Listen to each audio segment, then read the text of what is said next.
যুক্তরাষ্ট্রের ক্যালিফোর্নিয়া অঙ্গরাজ্যের লস অ্যাঞ্জেলেসে জ্বলতে থাকা দাবানলে ধ্বংস হয়েছে হাজারের বেশি বাড়িঘর। প্যারিস হিলটন সহ অনেক হলিউড তারকার বাড়িও পড়েছে।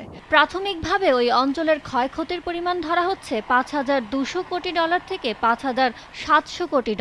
মার্কিন আবহাওয়া পূর্বাভাস সংস্থা আকুয়েদার এমন পরিসংখ্যান দিয়ে বলছে, এই দাবানলে বেশ কিছু বিলাসবহুল বাড়ি ধ্বংস হয়েছে, যেগুলোর গড় মূল্য $20 লাখ বেশি। বাড়িঘর ও ব্যবসা প্রতিষ্ঠানগুলোর ক্ষয়ক্ষতির পাশাপাশি তীব্র ধোঁয়ার কারণে এই অঞ্চলের পর্যটন ও বসবাসকারীদের স্বাস্থ্যের ওপর নেতিবাচক প্রভাব পড়েছে। আগুনে ধ্বংস হয়নি এমন সম্পত্তিতেও ধোঁয়া বা পানির কারণে ক্ষতি হয়েছে। এগুলোর আর্থিক মূল্য বিবেচনায় নিতে বলেছে অ্যাকুয়েদার। এমনকি আগুন যদি ঘন বসতিপূর্ণ এলাকায় ছড়িয়ে পড়ে, সেক্ষেত্রে অর্থনৈতিক ক্ষতির পরিমাণ আরও বাড়তে পারে বলে আশঙ্কা করছে সংস্থাটি। চলমান দাবানলকে আধুনিক ক্যালিফোর্নিয়ার ইতিহাসে সবচেয়ে আর্থিক ক্ষতি সাধন করা দাবানল আখ্যা দিয়েছে আকুয়েদারের প্রধান আবহাওয়াবিদ জোনাথন পোর্টার।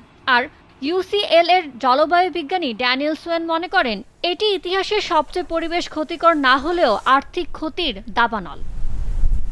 এদিকে দাবানলের কারণে বিমাজনিত ক্ষতির পরিমাণ প্রায় $1,000 কোটি অনুমান করছে ব্রোকারেজ ফার্ম জেপি মর্গান।